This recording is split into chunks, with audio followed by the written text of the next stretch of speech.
आज का जो हमारा टॉपिक है वो एक दो क्वेश्चंस हैं, जहाँ जेब साहब के क्वेश्चंस थे। एक दो तो वो आंसर मैंने आपको करने हैं और दूसरा आज हम डाइवर्सिटी एनालिसिस की तरफ जाएंगे।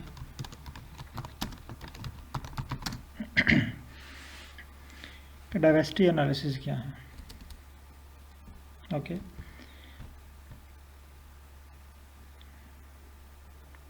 मैं जस्ट स्क्रीन शेयर कर लूँ।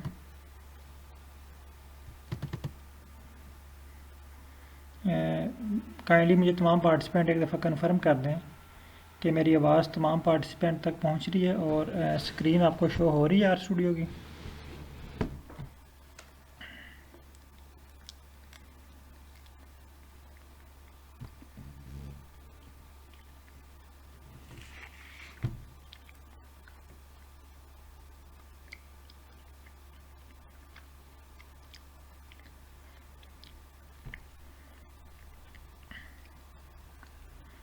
रियाजुल हक साहब, हरदीप सिंह साहब काइंडली कंफर्म कीजिएगा।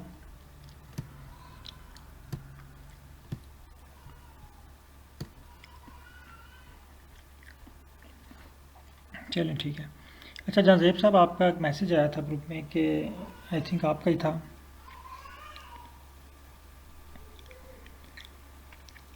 कि हमने डिफरेंट एनालिसिस के लिए डाटा सेट कैसे अरेंज करना है। यही क्वेश्चन था ना आपका, यानी डिफरेंट एनालिसिस के लिए डाटा सेट कैसे अरेंज करना है।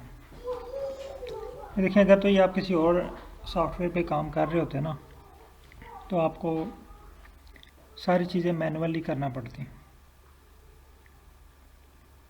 यहाँ पे आर और चैट जीपीटी आपको बहुत सारी फैसिलिटी प्रोवाइड कर रहा है। इसमें मैं कुछ अभी आपको सामने परफॉर्म करके भी दिखाऊंगा। फर्स्ट क्वेश्चन है कि डाटा अरेंजमेंट कैसे करनी है।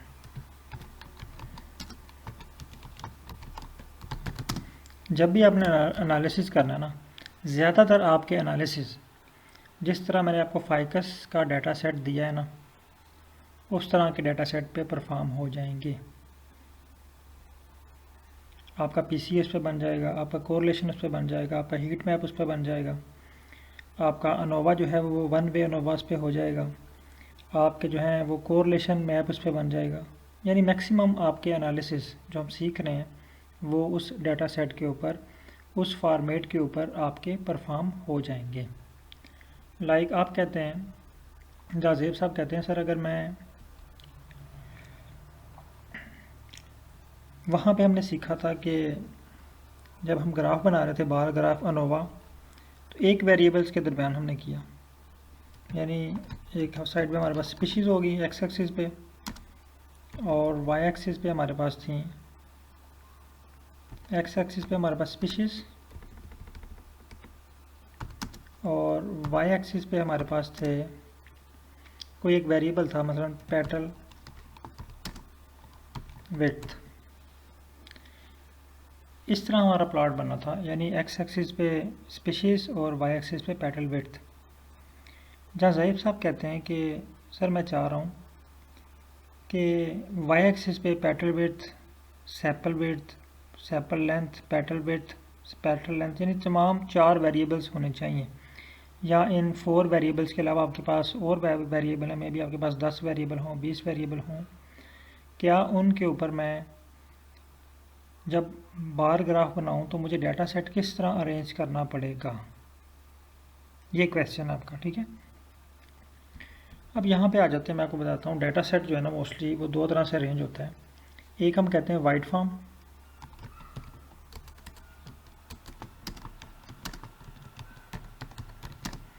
एक हम बोलते हैं वाइड फॉर्म, और एक होता है long form. Wide form data set and long form data set.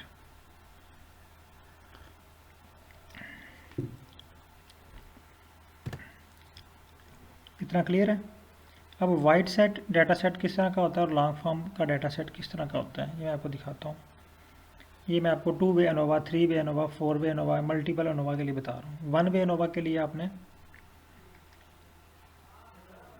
Wide form भी यूज़ कर सकते हैं, लॉन्ग फॉर्म में भी यूज़ कर सकते हैं। टू वे एनोवा के लिए आपने लॉन्ग फॉर्म यूज़ करनी है, या मल्टीपल वेरिएबल्स के लिए आपने लॉन्ग फॉर्म यूज़ करनी है।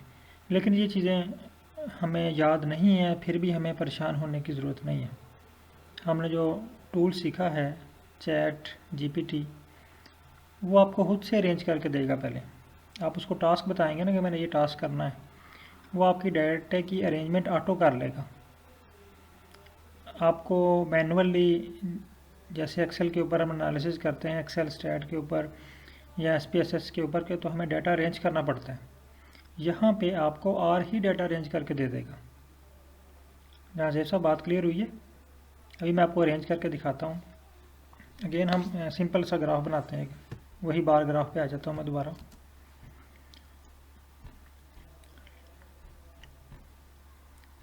यहाँ पे फाइकस, जब हमने चैट जीपीटी की हेल्प लेनी है तो हमने यहाँ पे क्या टाइप करना है, फाइकस, सॉरी एसटीआर के बाद हमने टाइप करना है यहाँ पे फाइल का नाम, और इसको रन करते हैं। ठीक है, मैं इसको रन करता हूँ और कॉपी किया और चैट जीपीटी ओपन किया, यहाँ पे इसको पेस्ट कर देते हैं।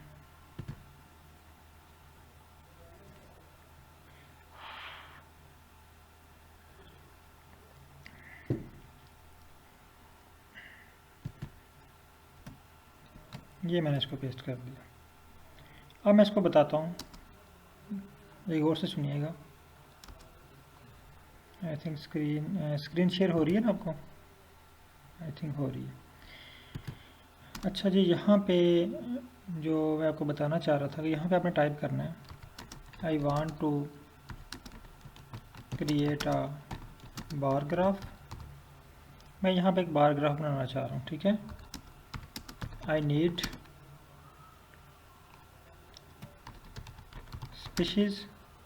स्पीशीज़ की जो भी वेरिएबल है ना, उसके नाम के साथ आप इन्वर्टेड स्कामा लगाया करें। आई नीड स्पीशीज़ ऑन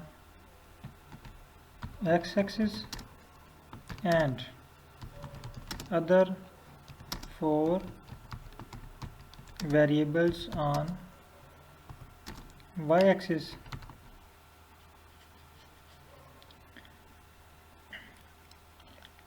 अब वेरिएबल्स के नाम भी मैं यहाँ पे लिख देता हूँ, कौन कौन से वेरिएबल हैं, ताकि चैट जीपीटी को आसानी हो अंडरस्टैंड करने में कि मैं उसको क्या कहना चाह रहा हूँ।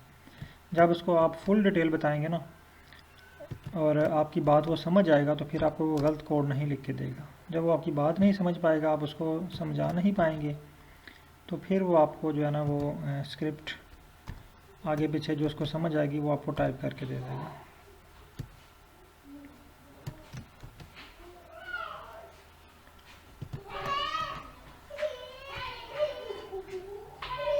चारों जो हैं वो मैंने टाइप कर दिए। यहाँ पे 4 वेरिएबल है हमारे पास और चारों मैंने टाइप कर दिए। अब इसको रन करते हैं। अब देखिएगा, ये आप बेशक साथ इसकी प्रैक्टिस ना करें, क्योंकि ये आप ऑलरेडी ये देख चुके हैं एक दफ़ा स्टेप सारे। अब इसने ना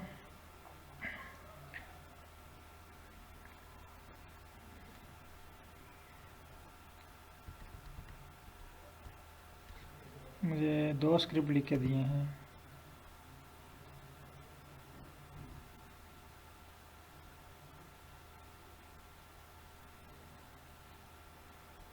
अब ये देखते हैं कि ये इसने क्या स्क्रिप्ट लिख के दिया है, क्या ये हमारी बात समझ पाया है कि नहीं। आई थिंक ये हमारी बात नहीं समझ पाया और इसने हमें जो है ना अलग अलग से प्लॉट लिख के दे दिए। मैं इसको कॉपी करता हूँ और आर पे पेस्ट करता हूँ, इसको रन करते हैं।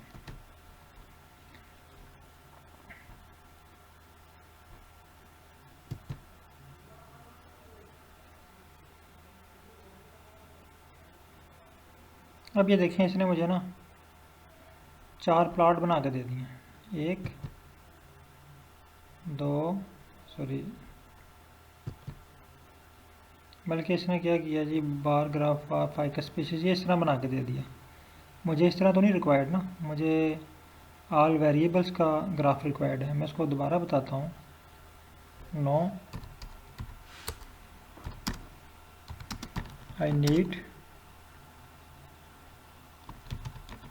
species variable on x-axis and while other 4 numeric variables on y-axis। मैं इसको दोबारा बताता हूँ।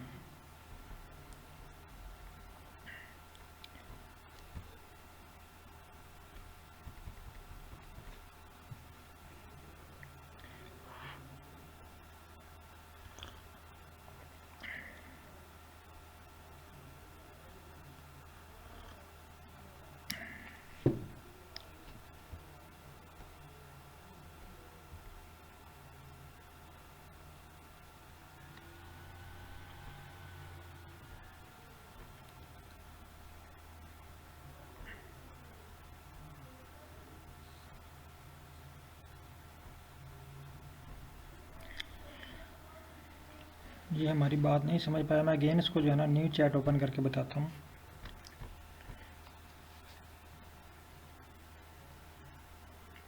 बल्कि मैं पहले इसको सिंपल बात में इसको समझाता हूँ, फिर इसको जो है ना वो ये कहते हैं कि हमने डिफरेंट प्लॉट ड्रा करना है। STR किया फाइकस का, STR करने के बाद इसको कॉपी किया। अब इसको हम कहते हैं जी I want to draw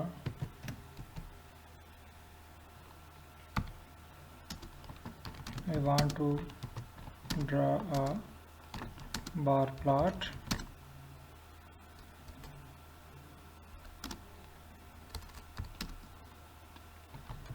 with species on x-axis and other 4 variables on y-axis, और इसको रन करते हैं।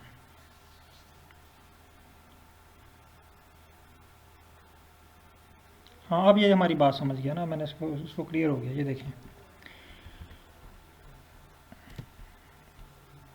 ये कह रहे to create a bar plot with species on X axis and the other for 4 variables petal width, उसके नाम लिख दिए इसने। On the Y axis you can use plotting library in R such as ggplot। Here in example how you can create the bar plot. तो सबसे पहले इसने step बताया। देखें, हमारे डाटा सेट को इसने अरेंज किया। Reshape the data to long format. देखिए, इसने खुद ही हमारे डाटा को रीशेप कर दिया। ये मैं आपको करके दिखाता हूँ। आर पे आते हैं, इसको कॉपी किया और डिलीट कर दिया। सॉरी, सिलेक्ट करके डिलीट कर दें। फर्स्ट स्टेप है लाइब्रेरी करें ggplot को। लाइब्रेरी करने के बाद आपके पास एक पैकेज है जिसका नाम है टाइडर। ये यूज़ होता है डाटा को रीशेप करने के लिए, और भी इसके अलावा इसके फंक्शन हैं। अब ये देखें, ये फाइकस लॉन्ग, ये गैदर का फंक्शन एक यूज़ हुआ है जो टाइडर का है, गैदर। ठीक है, ये क्या करेगा अब देखें, इसने क्या किया, हमारे डाटे को चेंज कर दिया। ये आ जाए जी, ये देखिए, अगर आप मल्टीपल वेरिएबल्स के लिए प्लॉट बनाना चाह रहे हैं तो आपको अपना डाटा सेट इस तरह अरेंज करना पड़ेगा।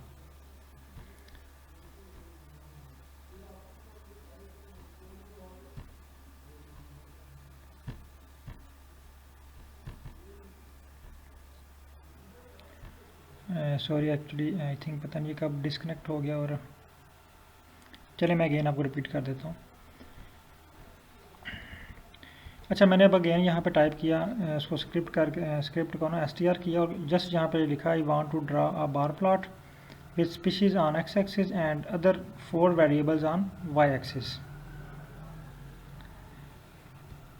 इसने मुझे जो कोड जनरेट करके दिया उसमें देखें इसने क्या किया, एक नया स्क्रिप्ट ऐड कर दिया लाइब्रेरी, और इसको लॉन्ग फॉर्म में कन्वर्ट कर दिया फाइकस को। अभी मैं आपको बता रहा था डाटा जो है हमारे पास 2 फॉर्म में होता है, एक वाइट फॉर्म में, एक लॉन्ग फॉर्म में। अब मैं स्क्रिप्ट को कॉपी किया मैंने, और कॉपी करने के बाद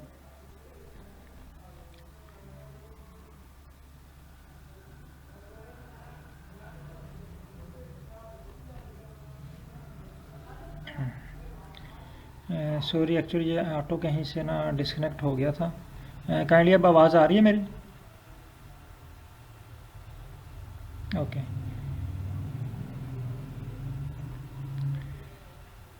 चलिए मैं अगेन रिपीट कर देता हूँ। अच्छा, जहाँ तक आई होप कि आपने ये वाला स्टेप देख लिया होगा। मैंने इसको अगेन एसटीआर किया, ठीक है। एसटीआर करने के बाद अगेन मैंने इसको क्या किया, यहाँ पे पेस्ट किया और जस्ट मैंने यहाँ पे ये टाइप किया कि I want to draw a bar plot with special, यानी मैंने अपनी रिक्वायरमेंट इसको बता दी और अपना डाटा सेट भी बता दिया कि मेरे पास ये डाटा सेट है।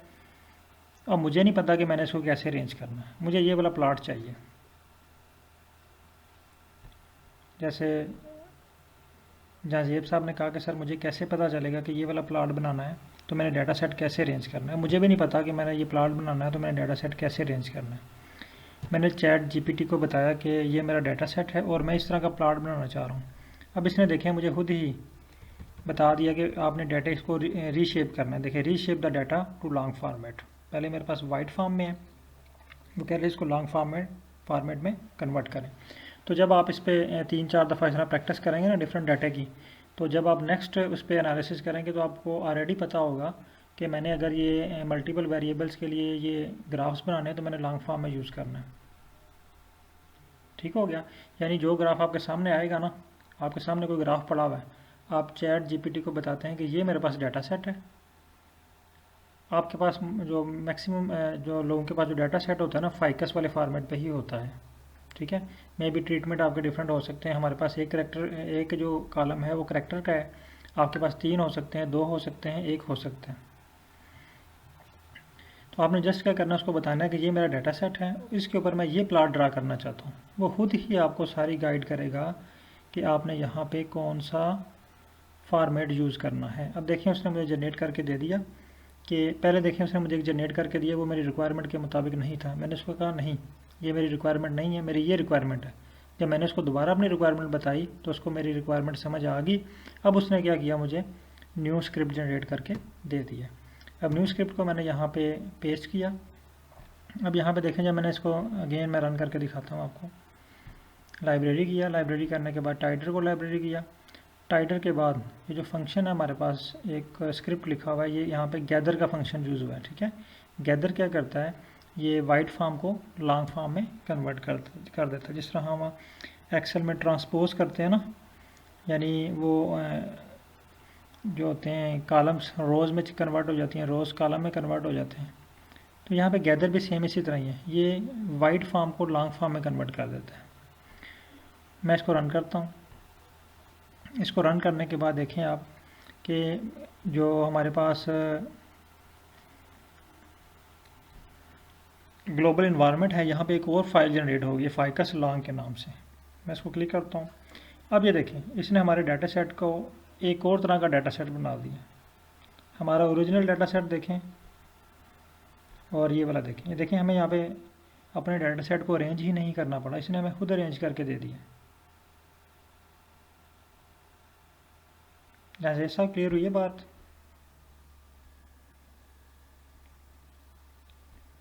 अब मैं इसको अगेन रन करता हूँ, सारा रन करके आपको दिखाता हूँ। फिर इसके अलावा एक और चीज़ आपको मैं दिखाता हूँ। अच्छा, ये देखें, इसने मुझे अब मल्टीपल वेरिएबल्स के लिए ग्राफ प्लॉट करके दे दिया।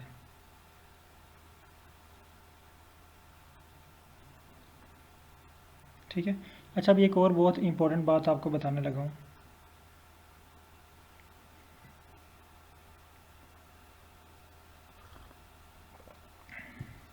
कि आर के अंदर बिल्ट इन डाटा सेट हैं।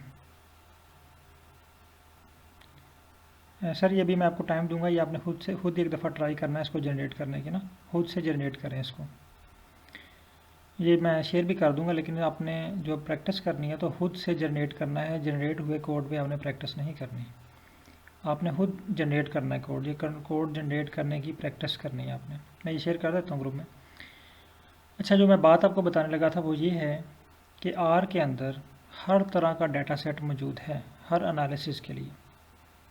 आपको कहीं भी जाने की ज़रूरत नहीं है और आपको हर तरह का डाटा सेट के लिए फॉर्मेट प्रोवाइड करता है। मसलन मैं ChatGPT पे आता हूँ, यहाँ पे मैं टाइप करता हूँ। अब एक दिन शायद आपको याद हो तो मैंने आपको ये बताया था कि ये वाला जो डाटा सेट है ना फाइकस वाला, ये मैंने आपको बताया है, ये डाटा सेट भी मैंने आर से ही लिया है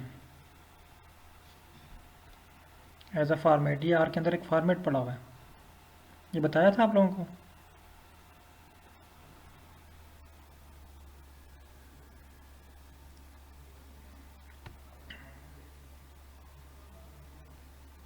नहीं बताया था, ठीक है। चलिए मैं अगेन बता देता हूँ कि ये जो फॉर्मेट है ना, आर के अंदर बेशुमार फॉर्मेट्स पड़े हुए हैं। मैं भी आपको दिखाता हूँ। मैं यहाँ पे टाइप करता हूँ डाटा, ये बेसिक है, ठीक है। यहाँ पे लिखता हूँ आयरस और इसको रन करता हूँ।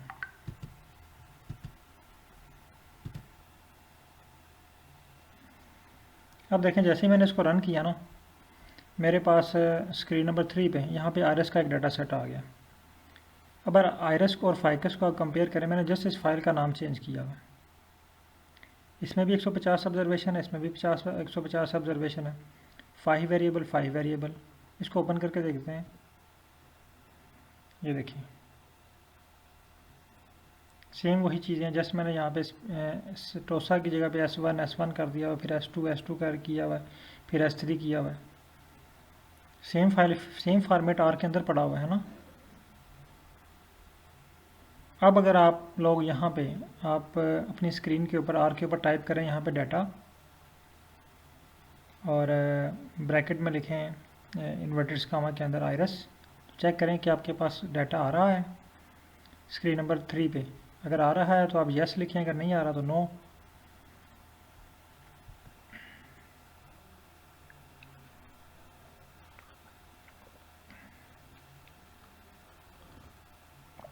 अब अगला क्वेश्चन है कि सर हम ये डाटा फाइंड ढूंढेंगे कहाँ से। आयरस का तो आपने बता दिया, एक नाम हमें याद हो गया कि आयरस का डाटा सेट हमारे पास आ रहा है। लेकिन अगर हमने और एनालिसिस करना है, मतलब 2 वे एनालिसिस करना है, 2 वे एनोवा करना है या एम एनोवा करना है या मल्टीपल वेरिएबल्स के लिए एनोवा करना है, तो उसके लिए हमें डाटा सेट कहाँ से मिलेगा, वो कैसे पता चलेगा कि उसका नाम क्या है डाटा सेट का। एक तो नाम आपको याद हो गया आयरस, लेकिन बाकी नाम भी तो पता होना चाहिए ना। उस नाम के लिए मैं आपको छोटा सा ट्रिक बताता हूँ। आप आ जाएं ChatGPT पे, यहाँ पे टाइप करें I want to do practice. ये लफ्ज़ आपने लिखना है लाजमी, प्रैक्टिस, क्योंकि यहाँ पे जो डाटा सेट है वो प्रैक्टिस के लिए है। आप उसको ये नहीं कर सकते कि वहाँ पे डाटा सेट पड़ा हुआ है, आपने उठाया और अपनी रिसर्च में लगा के थीसिस सबमिट करवा दिया। ये आप नहीं कर सकते ना। जब आप यहाँ पे लिखेंगे ना वर्ड प्रैक्टिस कि मुझे प्रैक्टिस के लिए डाटा सेट चाहिए, तो वो आपको प्रैक्टिस के लिए डाटा सेट यहाँ पे प्रोवाइड करेगा। I want to do practice on 2 way ANOVA, is there any built in data set. ये आपने वर्ड लिखने। I want to do practice on 2 way ANOVA, फिर उसे क्वेश्चन पूछना है is there any built in data set in R,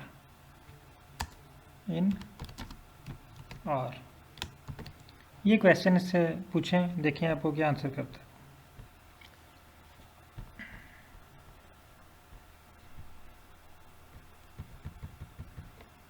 अब देखें जी answer क्या है इसका।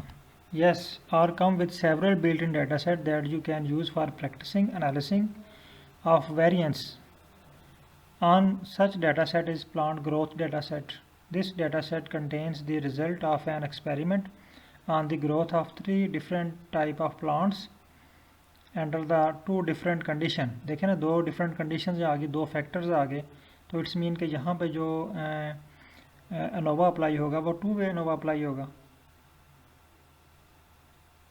बात समझ आ रही है मेरी।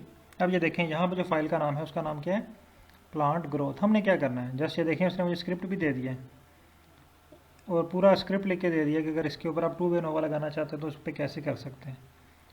आपने सिर्फ क्या करना है, अपने डाटा सेट को, मैं ये आपको करके दिखाता हूँ यहाँ पे।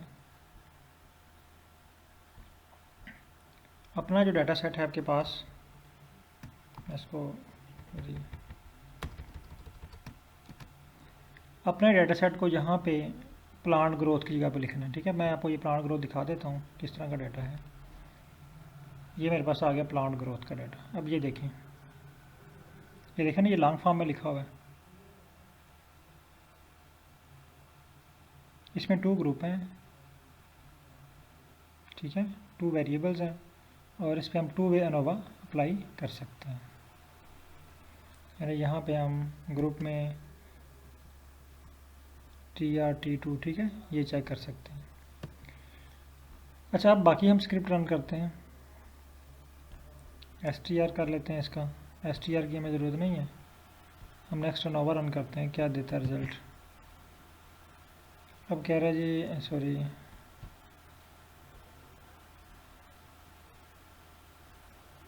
Object SUP not found.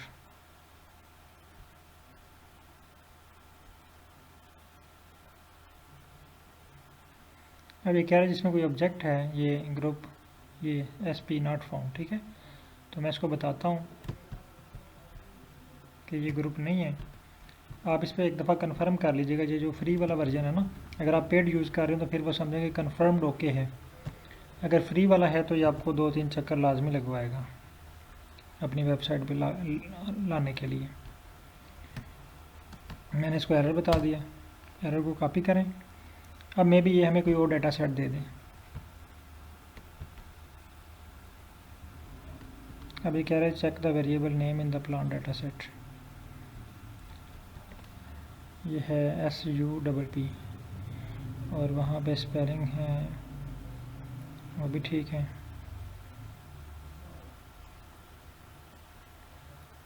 Data set ठीक है। बहरहाल मैं आपको जो चीज़ दिखाना चाह रहा था, ये एरर हमें ये रिज़ॉल्व हो जाएगा। आप इसको एक दो दफ़ा इसको बताएंगे कि एरर आ रहा है ना। तो यहाँ पे हमारा जो असल पर्पस था वो ये था कि हम डाटा सेट देख रहे हैं। फिर मैं इससे पूछता हूँ, is there another data set instead of plant growth for two way ANOVA. Plant growth के अलावा भी कोई और डाटा सेट भी है इसके अंदर? वो कहता है जी certainly another build and data set. वो कह रहा है जी टूथ ग्रोथ। ये हम कॉपी कर लेते हैं। ये देखें, इसने मुकम्मल रिज़ल्ट तक मुझे स्क्रिप्ट कॉपी करके दे दिया। ये मैं इसको कॉपी करता हूँ, पूरी को कॉपी कर लेते हैं और इसको रन करते हैं।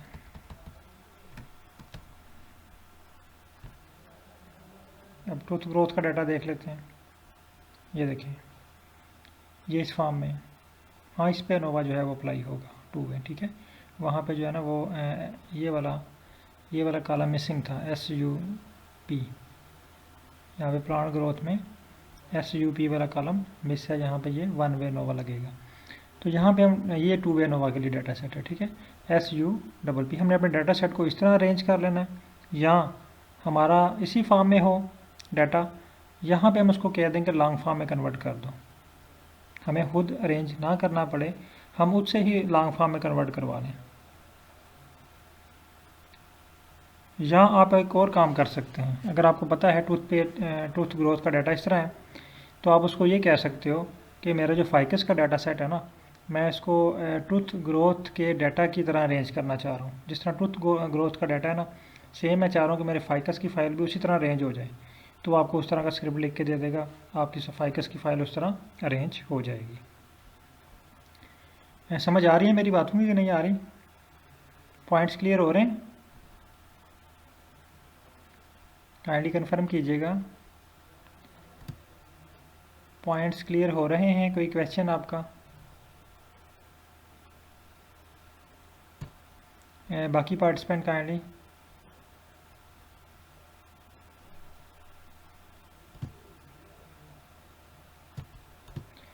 जी डॉक्टर नज़ीर साहब, रियाजुल हक साहब, हनीफुल्ला साहब हैं आज हमारे पास।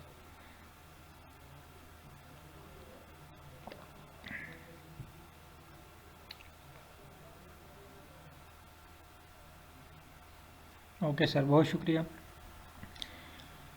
अच्छा, अब दो बातें आपकी क्लियर हो चुकी हैं कि अब एक और टेस्ट कर लेते हैं। मसलन आज मैं प्रैक्टिस करने जा रहा हूँ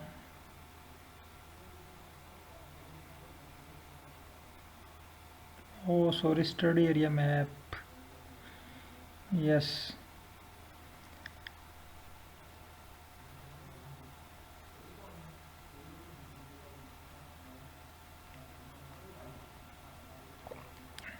ठीक है, वो स्टडी एरिया मैप भी मैं आपको करवाता हूँ। आज का एक्चुअली मेरे जहन में था कि स्टडी एरिया मैप में भी उसका पोर्शन कुछ बाकी था। मेरे जहन में था कि मैंने आई थिंक करवा दिया हुआ आपको, तो इसलिए मैं जेनेटिक डाइवर्सिटी एनालिसिस की तरफ जा रहा था आज। मेरा वो भी मैं आपको क्लियर करवाता हूँ। अच्छा, ये चीज़ें एक तो ये होगी, क्योंकि ये चीज़ें जो भी आप सीख लेंगे तो ये नेक्स्ट आपको में भी कहीं ना कहीं ज़रूरत पड़े इसकी। अच्छा, अब हम यहाँ पे चेक कर लेते हैं कोई ऐसा एनालिसिस। फॉर एग्ज़ाम्पल मैं यहाँ पे करना चाह रहा हूँ,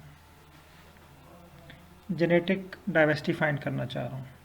ठीक है, सॉरी जेनेटिक डाइवर्सिटी मैंने क्या दिया, डाइवर्सिटी एनालिसिस, जिसमें अल्फ़ा डाइवर्सिटी। ठीक है, मैं इसको बता रहा हूँ कि I want to do practice on alpha diversity analysis in R. ये इसके साथ लाजमी लिखना है, इसे पूछना है is there any built in data set in R. क्या आर में कोई बिल्ट इन डेटा सेट है अल्फ़ा डाइवर्सिटी एनालिसिस के लिए या बीटा डाइवर्सिटी एनालिसिस के लिए? वो देखें जी, वो कह रहा है जी बिल्कुल है, लेकिन उसके लिए आपको एक पैकेज करना पड़ेगा जिसका नाम है फाइलो सीक्वेंस सिक, फाइलो सिक। ठीक है, तो अल्फ़ा डाइवर्सिटी एनालिसिस के लिए आप ग्लोबल पैटर्न के ऊपर ये डाटा सेट है, इसका नाम है ग्लोबल पैटर्न। लेकिन ये डाटा सेट आप तब व्यू कर पाएंगे जब आपके पास ये पैकेज होगा। कुछ डाटा सेट आर में ऑलरेडी मौजूद हैं, इस तरह पैकेजेस है ना, लेकिन कुछ डाटा सेट आर के पैकेजेस में साथ होते हैं और हर पैकेज के साथ उसका डाटा सेट होता है। हर पैकेज के साथ उसका डाटा सेट होता है और एक डाटा सेट नहीं होते। कई पैकेजेस में 50, 100, 200, 300 तक डाटा सेट फॉर्मेट पड़े हुए हैं। ठीक है, वो आप जो है चेक कर सकते हैं। चलें जी, आज की क्लास की तरफ चलते हैं। स्टडी एरिया मैप, तो कहाँ तक आप लोगों ने कंप्लीट कर लिया था स्टडी एरिया मैप?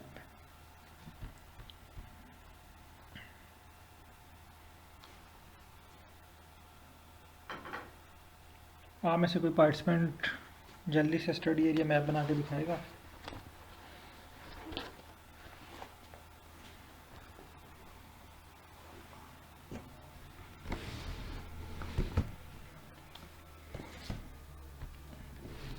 चलें ऐसा करते हैं, आज मैं आपके साथ ना स्टडी एरिया मैप का एक स्क्रिप्ट शेयर करता हूँ। मैं यहाँ पे इंपोर्ट कर लेता हूँ एक।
यानी हमने पाकिस्तान का मैप जो है वो क्रिएट कर लिया था और पाकिस्तान से आगे हम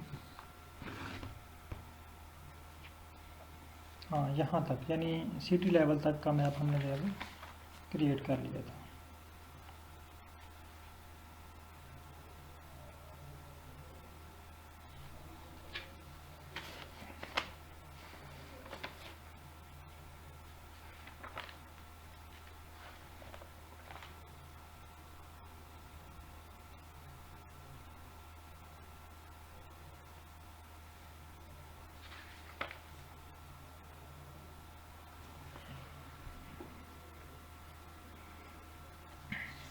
चलिए मैं आज आपके साथ एक स्क्रिप्ट शेयर कर रहा हूँ।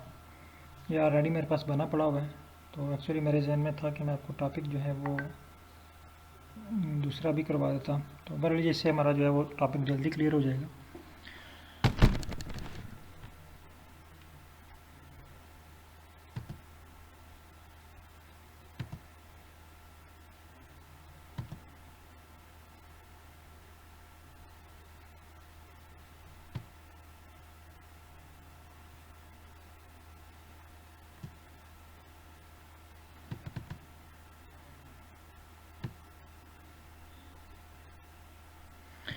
अच्छा, ये स्क्रिप्ट है, मैं ये कॉपी करके ना ग्रुप में शेयर कर रहा हूँ। तमाम पार्टिसिपेंट इसको जो है ना वो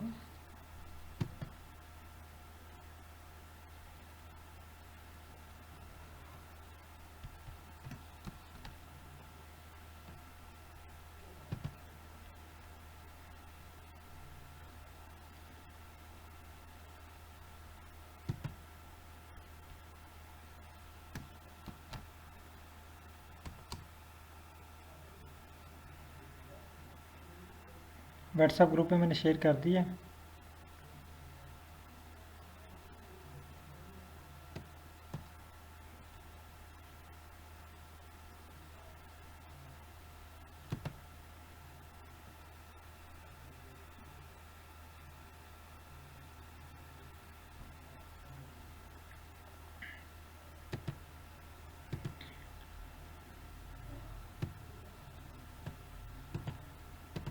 अच्छा, यहाँ पे देखें, दो पैकेजेस हमने कल यूज़ किए। एक का नाम था ggplot2 और एक था sf। sf को हमने यूज़ किया था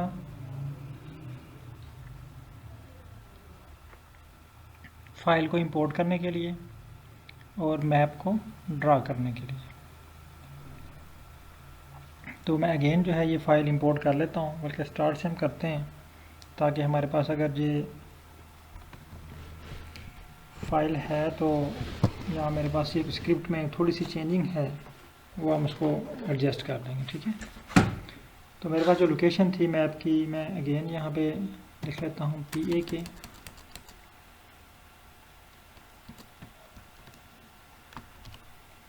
मैं इसको ग्लोबल इन्वायरमेंट क्लियर कर लें अगर वहाँ पे कुछ है तो।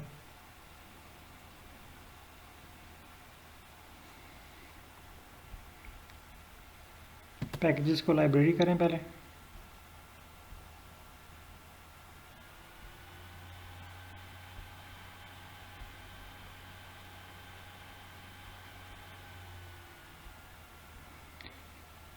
SF अभी ggplot और SF को जस्ट लाइब्रेरी करें।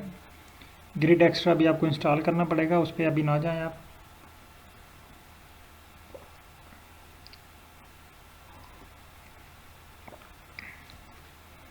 अभी जस्ट इसको लाइब्रेरी कर लें और स्क्रिप्ट रन करें।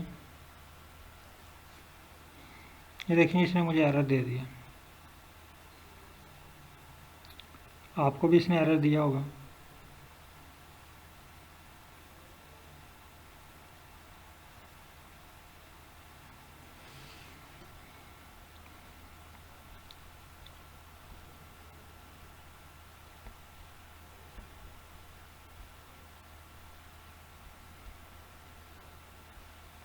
या रन हो चुके हैं। आपके पास एरर आया है लोकेशन का। अब ये लोकेशन मैंने जो बताई थी ना आपको, ये वाली, ये मेरे लैपटॉप की लोकेशन है। ठीक है, इस पर मैंने स्क्रिप्ट लिखा हुआ है। देखिए, मैंने जब इसको रन किया तो ये रन हो चुका है मेरे पास और यहाँ पे ये आ चुका है। लेकिन आपकी जो लोकेशन है वो आपने यहाँ पे लोकेशन ऐड करनी है, और आपको यहाँ पे लोकेशन ऐड करना होप कि आपको आता है। अगर आपको ये लोकेशन ऐड करना नहीं आता तो मैं रिपीट कर देता हूँ। अगर आपको ये लोकेशन ऐड करना आता है तो आप जस्ट यहाँ से जाएं। लास्ट क्लास में ये आपने सीखा था और इस पर प्रैक्टिस भी की थी। आप जस्ट इन सब की जो है लोकेशन ऐड कर दें बस, और इनके नेम चेंज कर दें।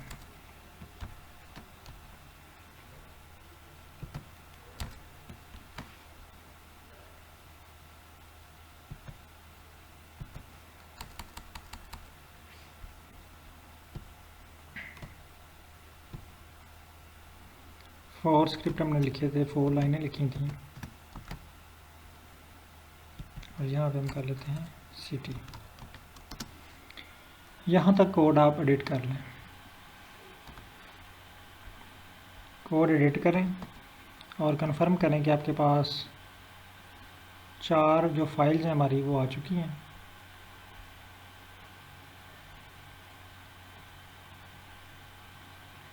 ये देखिए मेरे पास डिवीज़न वाली रिपीट हो गई है।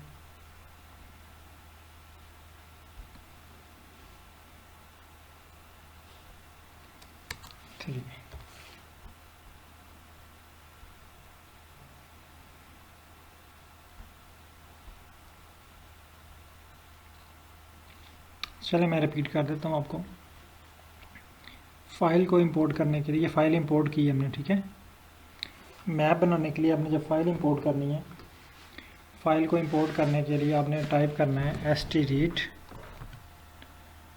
htread जो है ये sf का एक फंक्शन है जो कि शेप फाइल को रीड करने के लिए यूज़ होता है। htread इसको सेलेक्ट किया मैंने, तो सेलेक्ट करने के बाद आपके पास पैरेंथेसिस या ब्रैकेट्स ओपन होगी। यहाँ पे आपने लगाना है इन्वर्टेड कामा। इन्वर्टेड कामा लगाने के बाद आपने आ जाना है फाइल की लोकेशन पे।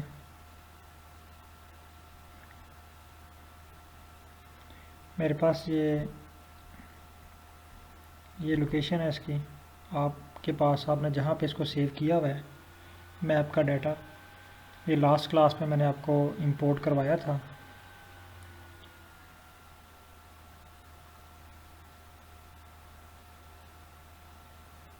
बल्कि मैं ये डेस्कटॉप वाला ही कर लेता हूँ, डेस्कटॉप पे मैंने रखा हुआ है मैप। अच्छा, ये फ़ाइल आपको शो हो रही है, यहाँ पे आपने SHP फाइल देखनी है। अगर आपके पास ये डाटा नहीं है तो आपको पहले जो है वो लास्ट वीडियो देखनी पड़ेगी कि डाटा हमने किस तरह इंपोर्ट किया था, किस तरह एक्सट्रैक्ट किया था और किस तरह इसको जो है वो अपलोड या इंपोर्ट किया। डाउनलोड करने का भी मेथड वहाँ पे लिखा हुआ है, किस वेबसाइट से हमने ये डाटा डाउनलोड किया था। तो अगर तो आपने वो वीडियो देखी हुई है तो मैं आपको रिपीट कर देता हूँ। अगर आपने वो वीडियो नहीं देखी हुई तो मैं भी आपको ये समझ ना आए कि ये डाटा हमने कहाँ से लिया है। अच्छा, यहाँ से मैं SHP फाइल पे राइट क्लिक करता हूँ। राइट क्लिक करने के बाद यहाँ पे इसकी प्रॉपर्टीज़ में जाते हैं। प्रॉपर्टीज़ पे यहाँ पे एक ऑप्शन है लोकेशन।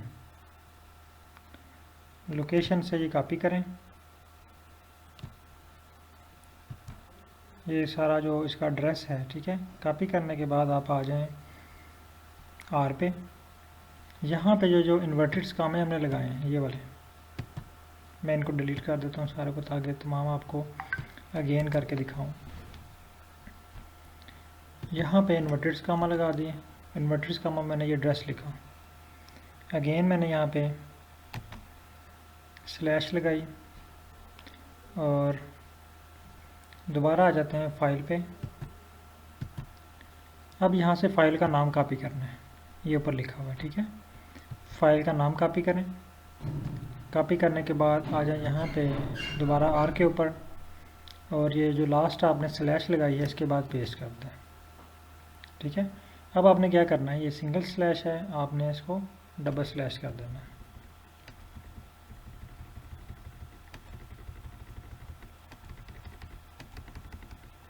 मैं ग्लोबल इन्वायरमेंट अगेन क्लियर कर रहा हूँ ताकि आपको पता चल जाए कि ये कैसे इंपोर्ट हुई है। अब ये देखें, ये मैंने स्क्रिप्ट एक लिखा है और ये एडमिन 0 है, ये भी मैंने आपको कल बताया था। Admin 0 country level data, admin 1 provinces level data, admin 2 division level data और एडमिन 3 सिटी लेवल डाटा। तो यहाँ पे हम लिखते हैं, इसका एक नाम रख लेते हैं PAK, यानी पाकिस्तान का मैप है तो हम इसको PAK रख लेते हैं और इसको रन करते हैं। ये देखिए मेरे पास PAK की फ़ाइल जनरेट हो गई है। जी सर, क्लियर हुआ आपको? हनीफुल्ला साहब का मैसेज आया था। के रिपीट कर दें। ठीक है। अच्छा, मैं यहाँ पे इसको कॉपी करता हूँ। अब मुझे ये सारा स्क्रिप्ट अगेन लिखने की ज़रूरत नहीं है, अगेन कॉपी करने की ज़रूरत नहीं है। एड्रेस भी हमारे पास आ चुका है, तमाम चीज़ें यहाँ पे आ चुकी हैं। मैंने अब जस्ट क्या करना है, यहाँ पे इसको नंबरिंग चेंज करनी है। इसको एडमन 1 कर देना है, इसको एडमन 2 कर देना है, इसको एडमन 3 कर देना है, और इनको सबको रन कर लेते हैं। सॉरी, सब के साथ मैंने पाक लिख दिया। यहाँ पे हम लिखते हैं PRO, यहाँ पे हम लिख देते हैं डिवीज़न, और इसके साथ हम लिख देते हैं सिटी, और इसको रन करते हैं।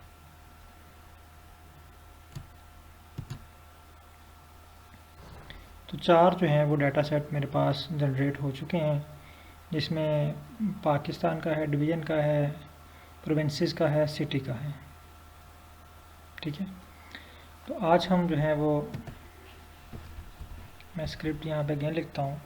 यहाँ तक हमने ड्रा कर लिया था। अब प्लॉट को ड्रा करने के लिए हमने यहाँ पे लिखना है, काइंडली कन्फर्म करें तमाम पार्टिसिपेंट इस स्टेप तक पहुँच आए हैं।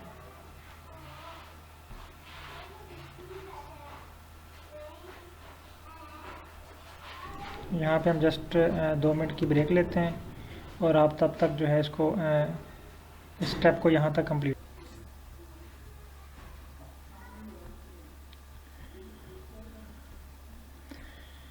तमाम पार्टिसिपेंट काइंडली कन्फर्म कीजिएगा डन हो चुका है यहाँ तक।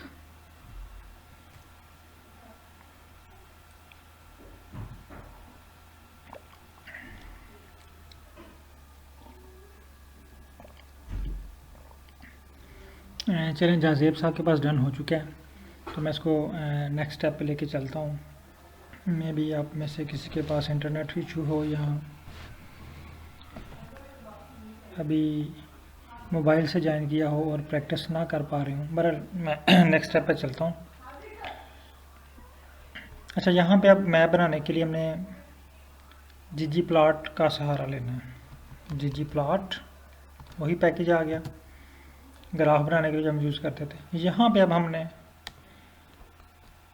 geom SF, ये देखिए मैंने उस वक्त आपको बताया था बहुत सारे प्लॉट ऐसे हैं geom के जो हम फाइकस के डाटा सेट के ऊपर नहीं ड्रा कर सकते। जो ड्रा होते हैं वो आप ड्रा कर लें, जो नहीं होते उनको छोड़ दें। तो यहाँ पे था geom SF, ये देखिए geom SF। अब हमने इसको सेलेक्ट कर लिया। यहाँ पे अब लिखना है डाटा इक्वल PAK, और इसको रन करते हैं।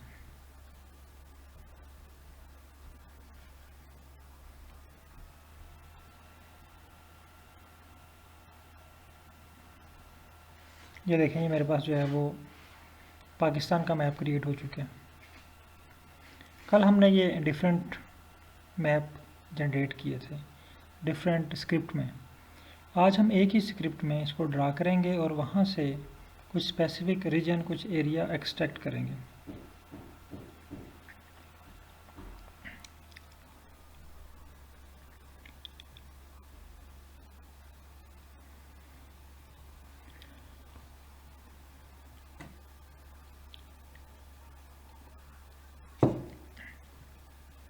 अब अगर मैं यहाँ पे प्रोविंसेस ऐड करना चाह रहा हूँ इसी मैप में, इसमें आप इसकी एस्थेटिक भी कर सकते हैं, जैसे इसको कलर वगैरह भी दे सकते हैं। ये नीचे स्क्रिप्ट में दिए मैं इसको कलर, फॉर एग्जाम्पल मैं वो फिल करके दिखा देता हूँ।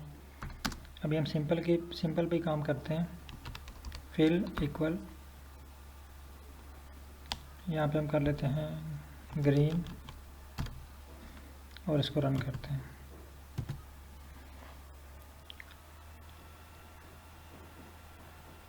अब देखें तमाम कंप्लीट मैप ग्रीन कलर में फिल हो चुके हैं।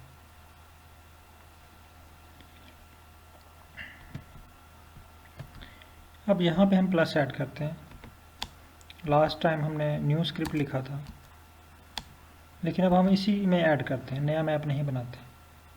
प्लस अगेन हम यहाँ पे ऐड करते हैं geom SF, इसको सेलेक्ट करें। यहाँ पे हम देते हैं डाटा इक्वल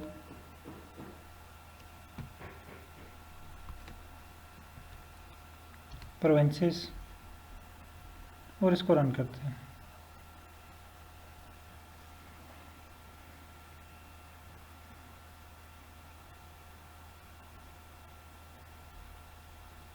अभी देखिए प्रोविंसेस भी इसमें ऐड हो गए। अब ये ग्रीन कलर क्यों गायब हो गया? क्योंकि इस पर सेकेंड लेयर बन गई है। सेकेंड लेयर जो है वो उसमें प्रोविंसेस हैं, तो प्रोविंसेस ने अपना कलर जो है वो शो करवा दिया। वो जो ग्रीन कलर था पाकिस्तान का वो नीचे ही रह गया। अब अगर हम इसको कलर कर लेते हैं, वहाँ पे इसको फिल किया था, इसको हम कलर कर लेते हैं। कलर इक्वल हम कर लेते हैं रेड। अब देखें क्या होता है।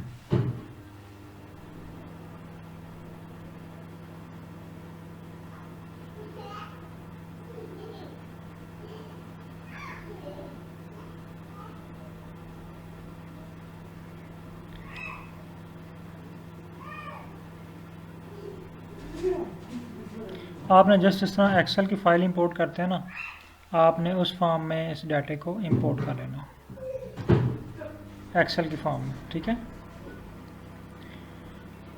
अच्छा, यहाँ पे आप देखें मेरे पास जो उसकी बाउंड्री वाल हैं वो रेड हो चुकी हैं। ये मैंने प्रोविंसेस की हैं, ठीक है, कंट्री की नहीं की। अब अगर आप चाह रहे हैं कि इनके प्रोविंसेस के जो नेम हैं वो लेबल किए जाएँ, ये देखिए मैंने नीचे स्क्रिप्ट लिखा हुआ है, तो उसके लिए जो स्क्रिप्ट यूज़ हो रहा है वो है जियोम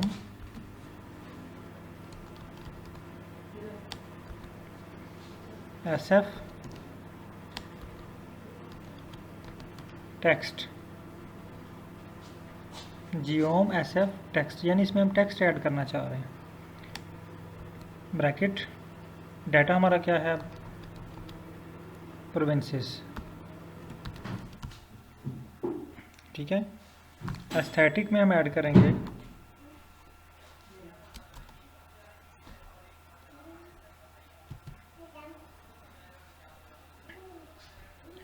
एस्थेटिक में हम ऐड करेंगे लेबल, ठीक है, LAB लेबल। लेबल इक्वल, और लेबल को हमने किसके इक्वल करना है? ये नेम 1 क्या है? ये देखें ना, मैंने यहाँ पे नीचे स्क्रिप्ट लिखा हुआ है, ये मैं आपको दोबारा टाइप करके इसलिए दिखा रहा हूँ ताकि आपको ये जस्ट ये ना लगे कि हम कोड रन कर रहे हैं, या आपको थोड़ी सी समझ भी आए इसकी ना। लेबल इक्वल नेम 1, ये नेम 1 क्या है? ये हमें आना पड़ेगा एक्सेल की फ़ाइल में, डिवीज़न में, प्रोविंसेस में आते हैं। यहाँ पे देखें हमारे पास जो लेबल नेम है ना, जो प्रोविंसेस के नेम हैं वो हैं हमारे पास नेम 1 में। ये देखें ये वाला कॉलम है, ये वेरिएबल है, ये कॉलम का नाम है, ठीक है। तो यहाँ पे आप कॉलम का नाम या वेरिएबल का नाम यहाँ से भी टाइप कर सकते हैं, देखिए सेम उसी तरह $, और PRO लिखें, PRO लिखें, $, लिखें, आपके पास ये लिस्ट नाम की ओपन हो जाएगी। यहाँ से आप नाम सेलेक्ट कर सकते हैं। तो मैं इसको नेम _1, क्योंकि इसमें तमाम प्रोविंसेस के नाम, तमाम जो है वो एरियाज़ के नाम जो है यहाँ पे लिखे हुए हैं। मैं इसको सेलेक्ट करता हूँ, यहाँ पे लिख देते हैं हम नेम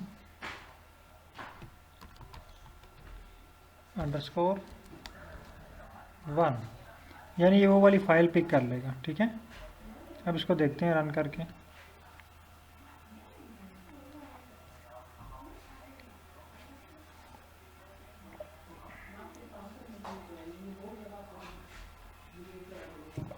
अब देखें इसने इनके नेम्स को ऑटो लेबल कर दिया, खुद ही लेबल कर दिया, ये हमें लेबल नहीं करना पड़ा।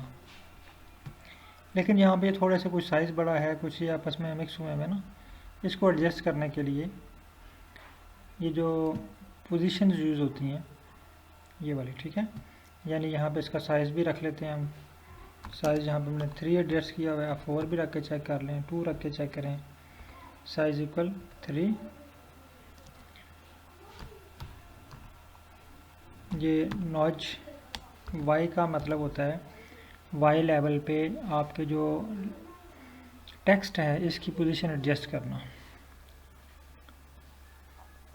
इक्वल 0.2 पे रख लेते हैं, उसको रन करते हैं।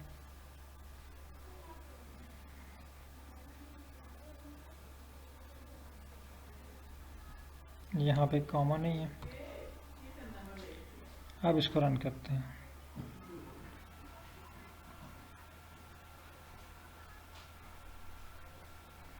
अब देखें, एक तो साइज़ इसका छोटा हो गया, दूसरा इसकी पोजीशन जो है वो थोड़ी सी सेट हो गई है। ये देखें, अब ये तीनों जो है ना, ये इसमें थोड़ा सा फ़र्क नज़र आ रहा है। ये NWFP आज़ाद कश्मीर और FCT ना, इसमें थोड़ा सा डिफरेंस अब शो हो रहा है।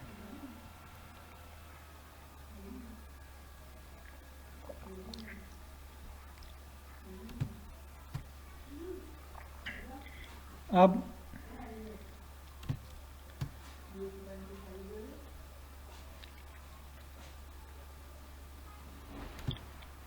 हम चाह रहे हैं कि इसमें से ना प्रोविंस का डाटा अलग करें। ये मैं डिलीट कर देता हूँ स्क्रिप्ट, बाकी चीज़ों की हमें भी ज़रूरत नहीं है कलरिंग वगैरह की। वो आप चैट GPT से हेल्प लेके इसको डिफरेंट कलर अलॉट कर सकते हैं। अच्छा, अब हमने एक्सट्रैक्ट करना है, यानी मैं पूरे पाकिस्तान में से ना जो एक्सट्रैक्ट कर रहा हूँ वो पंजाब को एक्सट्रैक्ट कर रहा हूँ। पंजाब को एक्सट्रैक्ट करने के लिए आपने क्या करना है जी, यहाँ पे नाम लिखना है पंजाब, इसको एक नाम दे देना है जी, या इक्वल कर देना है। अब मेरे पास जो प्रोविंसेस वाली फ़ाइल है उसका नाम है PRO प्रोविंसेस। इस पर क्लिक किया, यहाँ पे स्क्वायर ब्रैकेट में जब आप लिखेंगे ना PRO और $साइन लगाएंगे तो आपके पास लिस्ट ओपन होगी। यहाँ बल्कि मैंने ये देखें, इस लिस्ट में से हमने देखना है कि पंजाब किस में है। ये नेम 1 में है ना, प्रोविंसेस के नेम 1 में थे, तो मैं अगेन $साइन यहाँ से सेलेक्ट कर लेता हूँ नेम 1। अब यहाँ पे हमने डबल इक्वल का साइन यूज़ करना है, और इसमें से हमने कौन सा ये एक्सट्रैक्ट लिया है, जो हमें एक्सट्रैक्ट करना है ना, उस जो डिस्ट्रिक्ट उस प्रोविंसेस का नाम हमने यहाँ पे ऐड कर देना है। तो यहाँ पे हम एक्सट्रैक्ट करना चाह रहे हैं पंजाब, तो हम यहाँ पे लिखते हैं पंजाब और इसको रन करते हैं। अब देखें, पंजाब एक्सट्रैक्ट हो गया और हमारे पास पंजाब के नाम की एक नई फाइल बन गई है। अगर मैं इसको ऑब्ज़र्व करूँ, ये देखें, इसमें पंजाब के अंदर जो टेरिटरीज़ हैं छोटी छोटी, उसकी वो सारी इंफॉर्मेशन आ गई। ठीक है, ये हमारे पंजाब का जो है वो मैप है। अब मैं दोबारा आता हूँ फाइल पे,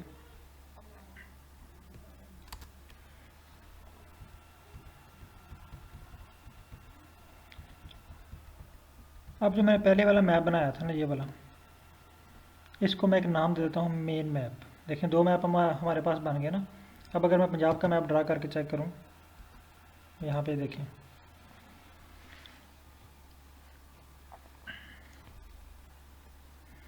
ये अगर मैं स्क्रिप्ट को थोड़ा सा नीचे कर दूँ, यहाँ पे GeoMSF,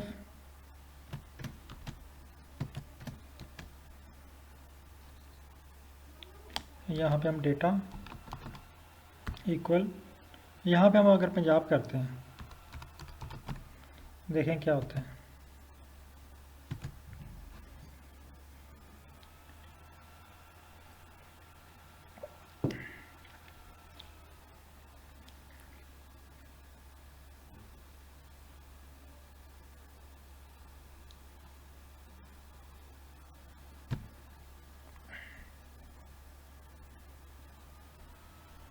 इसने अगेन हमें फुल मैप बना के दे दिया।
आई थिंक यहाँ पे कोई इशू है जो हमारा जो है ना वो एक्सट्रैक्ट नहीं कर रहा। तो मैं इसको यहाँ पे ना पहले ये ग्रिड एक्स्ट्रा जो है वो इसको लाइब्रेरी कर लेता हूँ। ग्रिड एक्स्ट्रा लाइब्रेरी हो गया। अब मैं यहाँ पे ना ये सारा कोड कॉपी करता हूँ,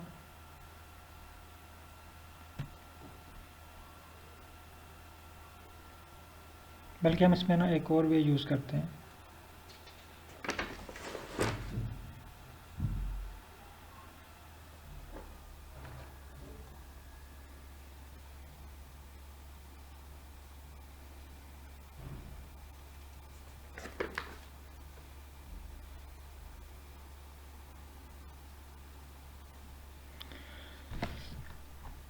मैं जस्ट ये कंफर्म कर लूँ कि ये अगेन पंजाब का ही है।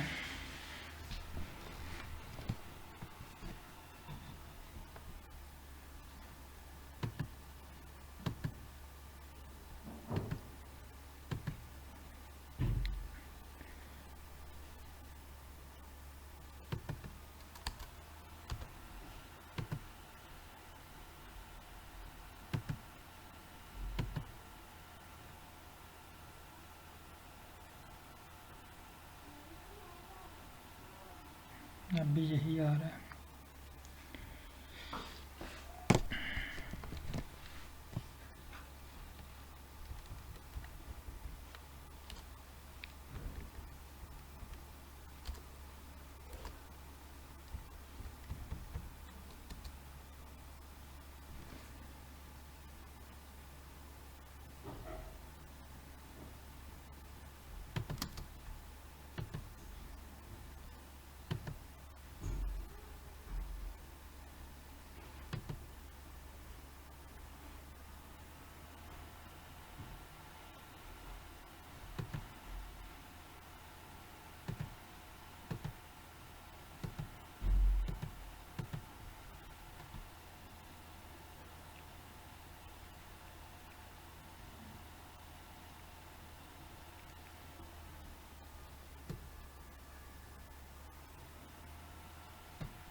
इसमें सर इशू है थोड़ा सा ना, ये जो डाटा है पंजाब का ये एग्जैक्ट एक्सट्रैक्ट नहीं हो रहा।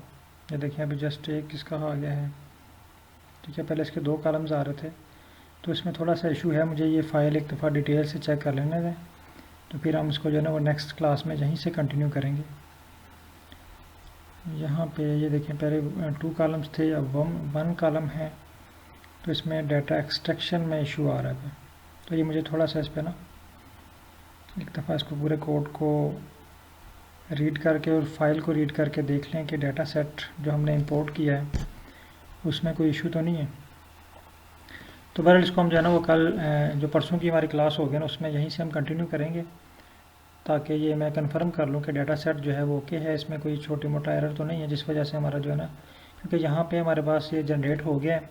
जब ये जनरेट हो गया अलग, जिसे देखें ये हमने जनरेट कर लिया था डिवीज़न का, सिटी का, तो हमारे पास सिटी का मैप बन रहा है। लेकिन जब ये हम पंजाब का मैप बना रहे हैं तो इट्स मीन कि यहाँ पे कोई फ़ाइल में इशू है, फ़ाइल में पूरा डाटा एक्सट्रैक्ट नहीं हो रहा। तो इसको हम नेक्स्ट क्लास में करते हैं। आज हम जो है वो हाँ इसकी रिकॉर्डिंग वीडियोस पड़ी हुई हैं, आप चले जाए ना गूगल के ऊपर, तो वहाँ पे ये तमाम वीडियोस वहाँ पे पड़ी हैं, वो आप देख सकते हैं। बहरहाल मैं इसकी आपको जो है वो कल अगेन जो है वो उसको चेक करके दिखा देता हूँ कहाँ पे एरर आ रहा है। तो बजाय हम टाइम ज़ाया करने के, हम जो है ना वो आज का टॉपिक थोड़ा जो मैंने माइंड बनाया हुआ था आपको पढ़ाने का, वो मैं आपको थोड़ा सा कवर कर देता हूँ। अच्छा, उसमें हमने करना है जी जेनेटिक डाइवर्सिटी एनालिसिस। ये इसको यहीं तक रोकें। अच्छा, उसमें एक्सट्रैक्ट वाली नहीं है, आई थिंक होगी। आप जो है ना वीकेंड बैच वाली देखें फाइल, वीकेंड बैच या 8th या 8th बैच की ना, उसमें जो है वो ये सारा प्रोसेस है उसमें।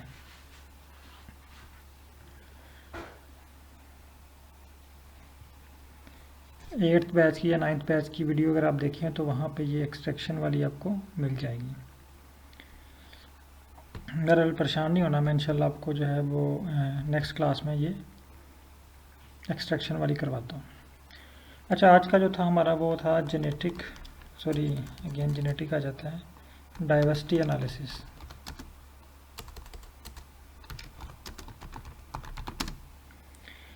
डाइवर्सिटी एनालिसिस में पहला क्वेश्चन यही कि डाइवर्सिटी एनालिसिस के लिए पैकेज कौन सा यूज़ होगा और डाइवर्सिटी एनालिसिस है क्या। हम आ जाते हैं चैट जीटीपी पे। यहाँ पे हम टाइप करते हैं, एक न्यू चैट ओपन करें और यहाँ पे हम टाइप करते हैं डाइवर्सिटी एनालिसिस इन आर। या पहले पूछ लेते हैं टाइप्स ऑफ डाइवर्सिटी एनालिसिस, ठीक है, टाइप्स ऑफ डाइवर्सिटी एनालिसिस। इसमें हम क्या क्या एनालिसिस कर सकते हैं।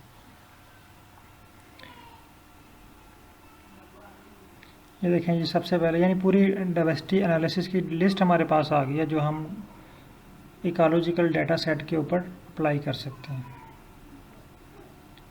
लेकिन इसमें से हमारे कुछ स्पेसिफिक टारगेट हैं जो हमने कंप्लीट करने हैं।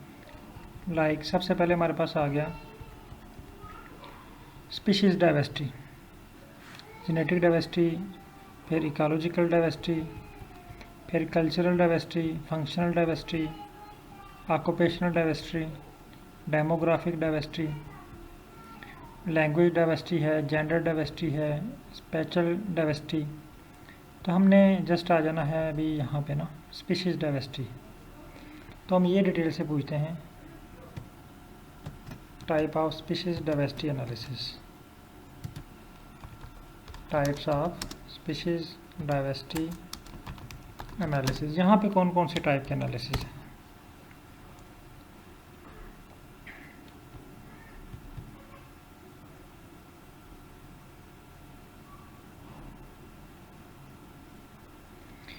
अब देखिए, पहले मैं बता रहा जी, सबसे पहले आपके पास है स्पीशीज़ रिचनेस फाइंड कर सकते हैं, सिम्पसन डाइवर्सिटी इंडेक्स फाइंड कर सकते हैं, शानन वार्नर इंडेक्स फाइंड कर सकते हैं, मार्गेलफ रिचनेस इंडेक्स फाइंड कर सकते हैं, एविनस बर्गर परकर डोमिनेंस इंडेक्स। ये सारे इकोलॉजी के, ठीक है, एनालिसिस हैं। अब ये एनालिसिस हमने परफॉर्म करने हैं आर पे। अब मैं इसको कहता हूँ I want to do this analysis in R. अब मैं इसको रन करता हूँ। अब देखें डाटा सेट, पहले हमने डाटा सेट लेना है कि हमें डाटा सेट किस तरह का रिक्वायर्ड है। जहाँ ज़ेब साहब वाला क्वेश्चन कि अगर हमने स्पेसिफिक एनालिसिस करना है तो सबसे पहले हमारे पास उस तरह का, उस फॉर्मेट में डाटा सेट होना चाहिए। तो जब हम डाइवर्सिटी एनालिसिस करते हैं तो डाइवर्सिटी एनालिसिस के लिए हमारे पास उस तरह के फॉर्मेट डाटा सेट होना चाहिए, ठीक है। तो यहाँ पे देखें कि डाइवर्सिटी एनालिसिस के लिए इसने हमें पैकेज बताया, उसका नाम है वैगन। अब वैगन पैकेज के अंदर बेशुमार डाटा सेट, डाटा फ्रेम आपको मिलेंगे डाइवर्सिटी एनालिसिस के लिए। तो फर्स्ट स्टेप है, ये आपके पास में भी सेम आया हो, मैं इसको कॉपी कर देता हूँ, आपको भी सेंड करता हूँ, व्हाट्सएप ग्रुप पे भी ये कॉपी करने लगा हूँ। ये जाजेब साहब के पास एक्सट्रैक्ट हो चुका है, सॉरी, ये भी मैंने आपका मैसेज देखा।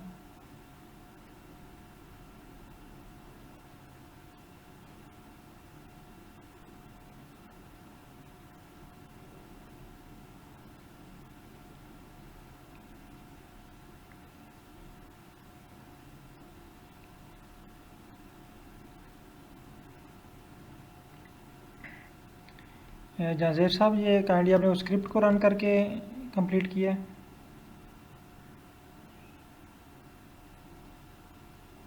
जाजेब साहब काइंडली कंफर्म कीजिएगा, ये आपने स्क्रिप्ट को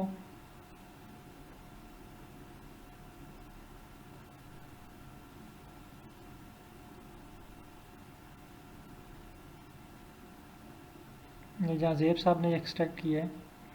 तो ये जस्ट इन्होंने पंजाब का एक्सट्रैक्ट किया हुआ है। आई थिंक मेरे पास जो फाइल है इसमें या तो कोई मिसिंग हो गया है डाटा, जिसकी वजह से वो पंजाब का डाटा सेट उसको एक्सट्रैक्ट नहीं कर रहा था ना।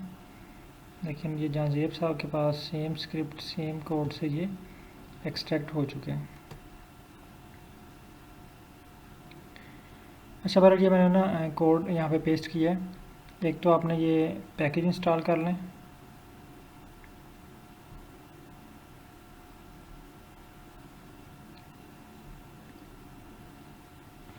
डाइवर्सिटी एनालिसिस के लिए जो पैकेज यूज़ हो रहा है वो उसको एक है वैगन और दूसरा है प्लेयर, तो दोनों को हम इंस्टॉल कर लेते हैं। अच्छा एक यहाँ पे एक नई चीज़ आपके सामने है, अगर हम दोनों पैकेज एक साथ इंस्टॉल करना चाह रहे हैं तो हम इसको सी का फंक्शन यूज़ करके, सी का मतलब होता है कंबाइन, ठीक है, कंबाइन हम इसको करके जो है वो दो पैकेजेस इकट्ठे इंस्टॉल कर सकते हैं। इसको रन करते हैं। आप भी वैगन पैकेज इंस्टॉल करें।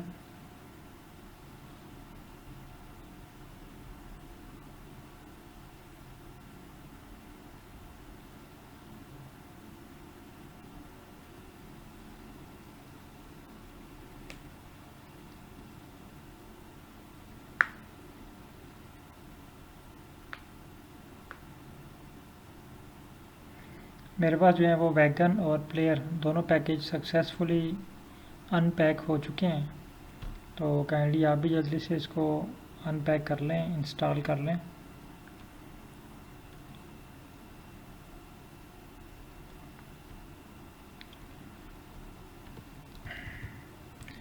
नेक्स्ट है मेरे पास data frame, example data frame, ठीक है। इसमें एग्जाम्पल डाटा फ्रेम यूज़ की हुई है, वो हमने यूज़ नहीं करना, ठीक है, ये भी हमने यूज़ नहीं करना। अब हम इससे पूछ लेते हैं I want to calculate alpha diversity.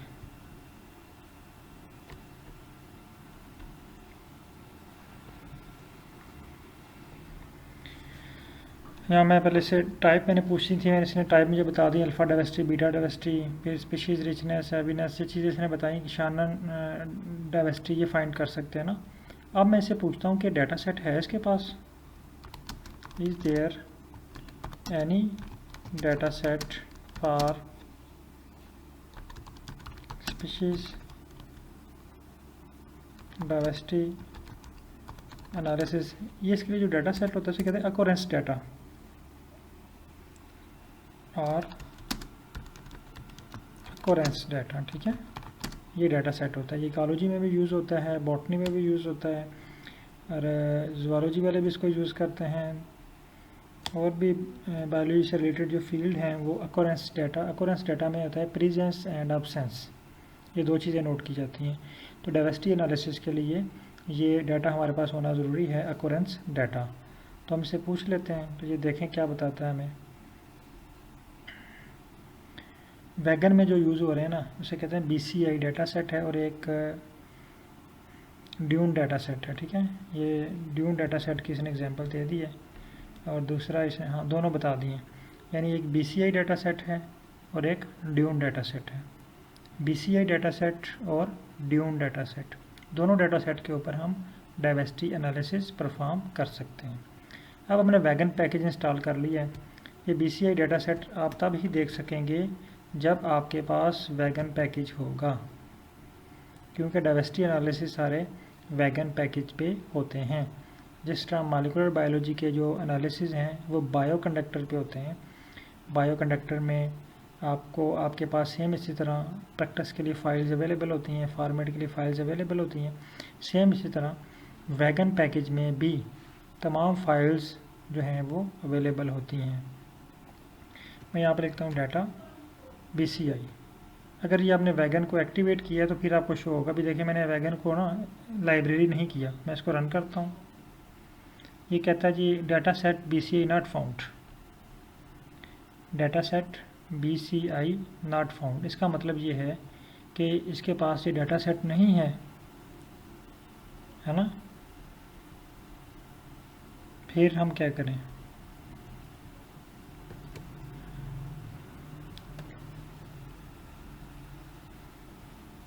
हमें लाइब्रेरी करना पड़ेगा वैगन पैकेज, क्योंकि ये डाटा सेट जो है ना ये वैगन पैकेज में है। रन किया इसको। अब अगेन मैं BCA डाटा सेट करता हूँ। ये देखें, अब BCA डाटा सेट हमारे पास ग्लोबल इन्वायरमेंट में आ चुका है। ये देखें, अब अगर आप देखना चाहते हैं कि आपने अल्फ़ा डाइवर्सिटी फाइंड करनी है, बीटा डाइवर्सिटी फाइंड करनी है, तो आपने डाटा सेट किस तरह अरेंज करना है। यहाँ पे दो चीज़ें हैं। ये जो है ना ये साइट है, साइट 1, साइट 2, साइट 3, और ये जो है ये आपके पास स्पीशीज़ के नाम है। सेम उसी तरह है ये भी, जिस तरह हमारे पास फाइकस वाला डाटा सेट था उसी तरह रेंज है। ये 1 2 3 4 आपके पास लिखा हुआ आ रहा है फर्स्ट लाइन में। ये भी एक वेरिएबल है, ठीक है। तो ये शो कर रहा है साइट 1, साइट 2, ये आपके पास हैं 50 ऑब्जर्वेशन है। इसका मतलब है 50 साइट हैं, 50 एरिया, यानी एरिया 1 में ये वाली स्पीशीज़ एब्सेंट है, एरिया 10 में ये वाली स्पीशीज़ प्रेजेंट है, ठीक है। तो इसको कहते हैं अकोरेंस डाटा। इसमें 50 ऑब्जर्वेशन है, यानी 50 साइट के ऊपर डाटा कलेक्ट किया गया, और 225 वेरिएबल हैं, यानी 225 स्पीशीज़ ढूंढी गई इन 50 इलाकों में। अब अगर आपके पास अकोरेंस डाटा है तो आप अपने अकोरेंस डाटे को इस तरह अरेंज करके इसके ऊपर डाइवर्सिटी एनालिसिस जो है वो परफॉर्म कर सकते हैं। अब यहाँ पे हम आ जाते हैं जी BCA data set. BCA data set आ गया, इसको हम कहते हैं ये STR कर लेते हैं। जब भी हमने ChatGPT की हेल्प लेनी है तो फर्स्ट स्टेप हमने करना है STR BCI, और इसको रन करें। इसको रन करने के बाद आपके पास BCI डाटा का जो है वो STR आ जाएगा।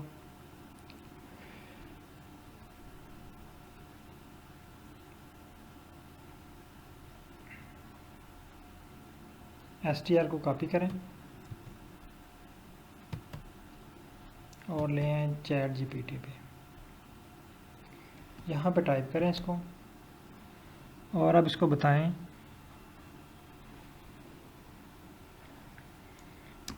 I want to calculate alpha diversity on this BCI data set in R। अब देखें क्या करता है ये।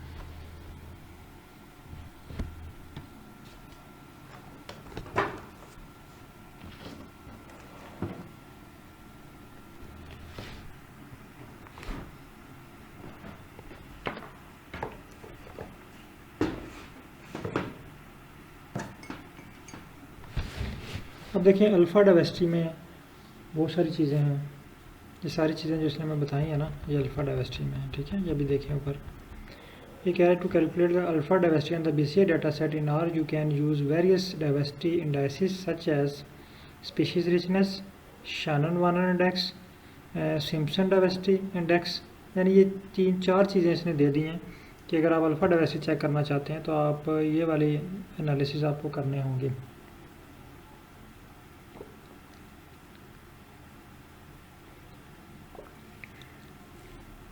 सबसे पहले हम स्पीशीज़ रिचनेस फाइंड कर लेते हैं। एक कोड दिया हुआ है, इसको कॉपी करते हैं और ले आते हैं R के ऊपर। देखिए हमें कुछ भी नहीं करना पड़ा, जस्ट हमने कोड जनरेट कर लिए, इसको पेस्ट किया।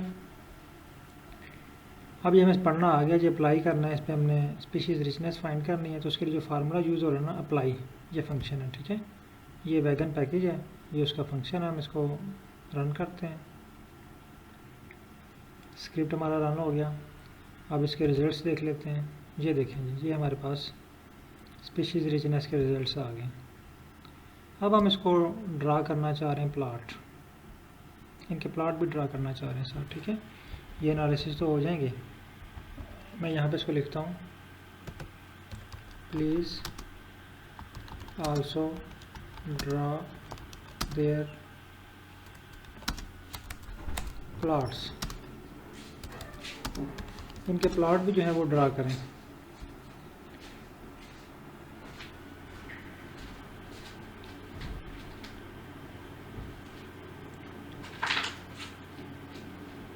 अब ये देखें, इसने इसका जो प्लॉट है ना, इसके प्लॉट के मुताबिक स्क्रिप्ट लिख के दे दिया।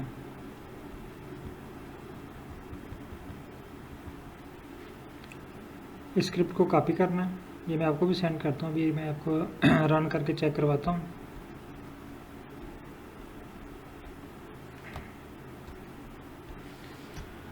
फर्स्ट कोड पे ये पैकेज जो है ये इंस्टॉल करना और लाइब्रेरी करना क्योंकि दूसरा पैकेज हमारे पास ऑलरेडी है। सेकंड कॉपी किया,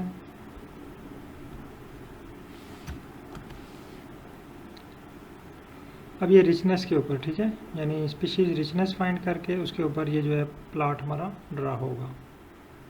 इसको रन करते हैं, कोड रन हो चुका है। सेकंड कोड भी रन हो गया और इसका देखें प्लॉट जो है हमारे पास स्पीशीज रिचनेस का ये बन गया। ये स्पीशीज रिचनेस का प्लॉट, यानी किस एरिया के अंदर स्पीशीज रिचनेस कितनी है। तो सबसे ज़्यादा ये इस पॉइंट पे आ रही है, ये 35 पे, ठीक है, यानी इस पॉइंट पे स्पीशीज रिचनेस जो है वो सबसे ज़्यादा है, 600 ये स्पीशीज रिचनेस है।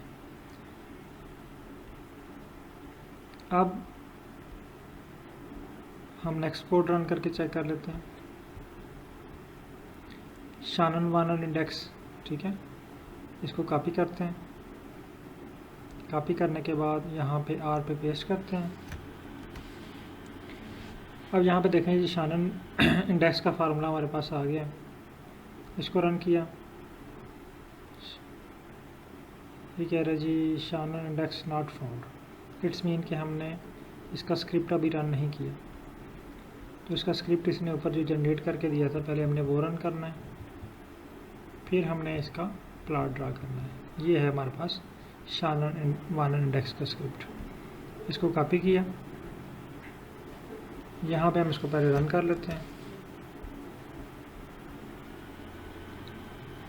अच्छा, अब इसका रिज़ल्ट जो है ये हमारे पास आ चुके हैं।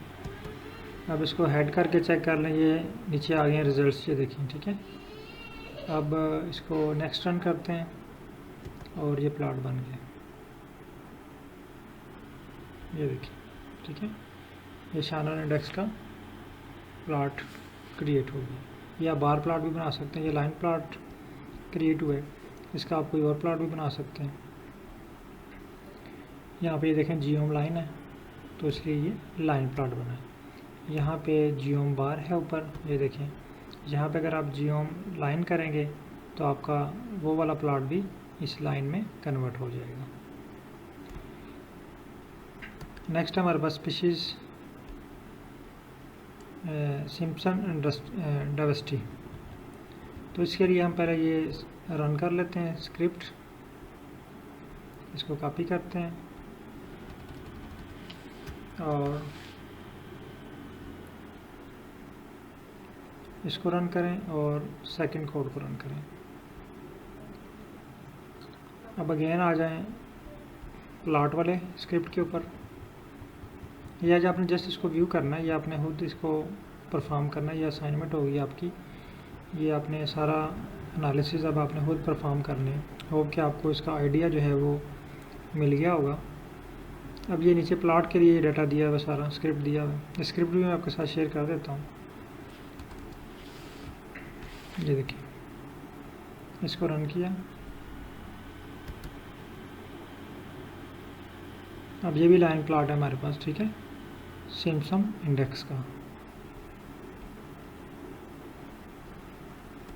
ये देखिए, तो 3 प्लॉट हमने ड्रा किए हैं, 3 एनालिसिस पे हमने प्रैक्टिस की है। तो होप कि आपने ये देखा और आपने इसका आइडिया जो है वो पिक कर लिया है। अब मैं आपको छोटी सी असाइनमेंट एक देने लगा हूँ। एक तो आपने अभी मैं शेयर करता हूँ आपके साथ। मैं यहाँ पे लिखता हूँ how many types of analysis I can perform species diversity analysis। अब ये एनालिसिस के नाम मैं आपको देने लगा हूँ। आपने जस्ट नाम्स को देख के BCI डेटा सेट के ऊपर आपने एनालिसिस भी करना है और उसका प्लॉट भी ड्रा करना है।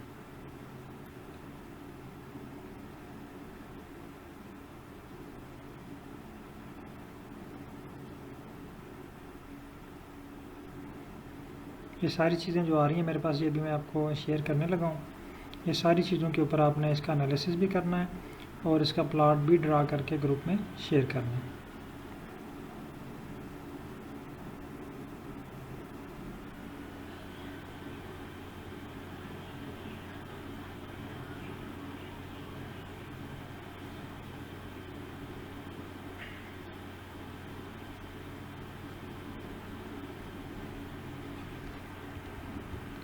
अच्छा, इसमें से जो आपकी सिलेबस की हैं मैं वो जस्ट आपको वो सेंड कर रहा हूँ, बाकी पे आप प्रैक्टिस कर सकते हैं अगर आपको वो रिक्वायर्ड हैं या आपके फील्ड से रिलेटेड हैं। तो यहाँ पे ये जो 9 है ना एनालिसिस, ये मैं आपको सेंड करने लगा हूँ ग्रुप में। इन तमाम के आपने बाय लेबल करके, यानी ये एनालिसिस स्पीशीज़ रिचनेस का है, एक तो इनके कोड जनरेट करने वो आपने सेव करने अपने पास, और दूसरा इनके ग्राफ या प्लॉट बना के आपने ग्रुप में शेयर करना है। मैं व्हाट्सएप ग्रुप पे मैं आपको शेयर कर रहा हूँ।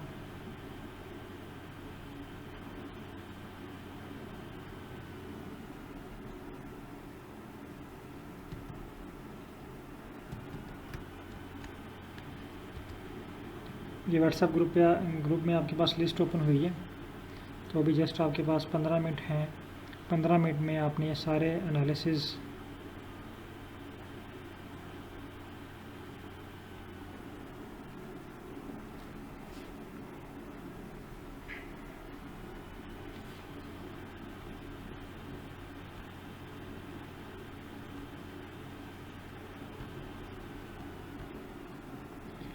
अच्छा, अभी आपके पास 15 मिनट हैं और ये मैंने अभी आपको व्हाट्सएप ग्रुप के ऊपर ये एनालिसिस सेंड किए हैं।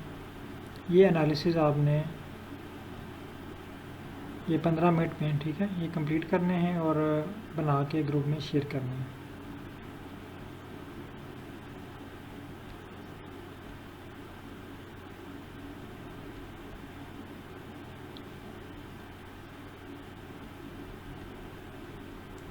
सेम इसी तरह आपने जैसे उसको बताना है कि मैंने ये एनालिसिस करना है, ये मेरा डेटा सेट है। ChatGPT पे जब भी आपने एनालिसिस करवाना है तो आपने पहला स्टेप ये करना है कि उसको STR का डाटा प्रोवाइड करना है। STR का डाटा उसको प्रोवाइड करें और वो आपको उसका मुतलका एनालिसिस या स्क्रिप्ट लिख के दे देगा। स्टार्ट कर दिया।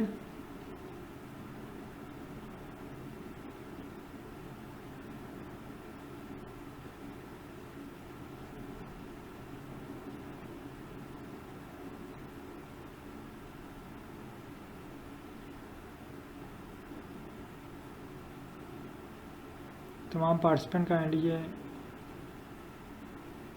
डन करें और इनकी जो इमेज है या प्लॉट है ये ग्रुप में शेयर करें।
अच्छा हरदीप सिंह साहब, क्या पूछना चाह रहे हैं आप, ये रिफ्रैक्शन और कम्युलेशन कर्व का, इसकी थोड़ी सी डिटेल बताइएगा, क्या पूछ रहे हैं, इसका एनालिसिस के बारे में, डाटा सेट या क्या चीज़?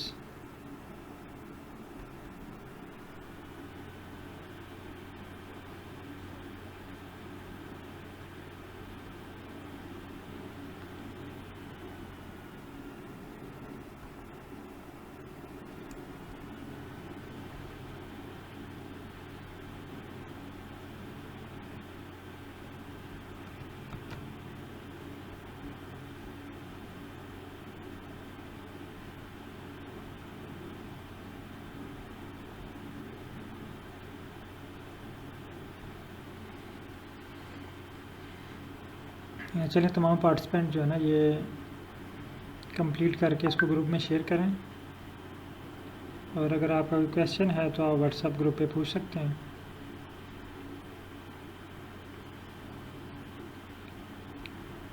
ये चीज़ें कंप्लीट, अपनी असाइनमेंट जो है ना ये कंप्लीट करके आप व्हाट्सएप ग्रुप में शेयर कर दें, तो मैं क्लास जो है वो एंड करने लगा हूँ। अगर कोई क्वेश्चन है आपका, आप इससे रिलेटेड है, जैसे अभी हरदीप सिंह साहब ने किया क्वेश्चन, तो अगर आपका भी कोई क्वेश्चन है तो आप ग्रुप में जो है वो शेयर कर सकते हैं, मैं आपको रिप्लाई कर देता हूँ उसका। और काइंडली उसकी डिटेल मुझे बताएं। हरदीप सिंह साहब, आप क्या पूछना चाह रहे हैं?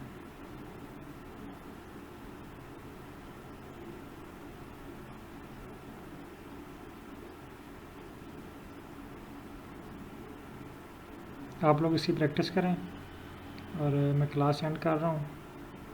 तो इंशाल्लाह नेक्स्ट क्लास जो है हमारी वो संडे को होगी, और संडे को हम एक मैप को कंप्लीट करेंगे, और दूसरा जो है वो कुछ एनालिसिस हैं डाइवर्सिटी के, वो कंप्लीट करेंगे।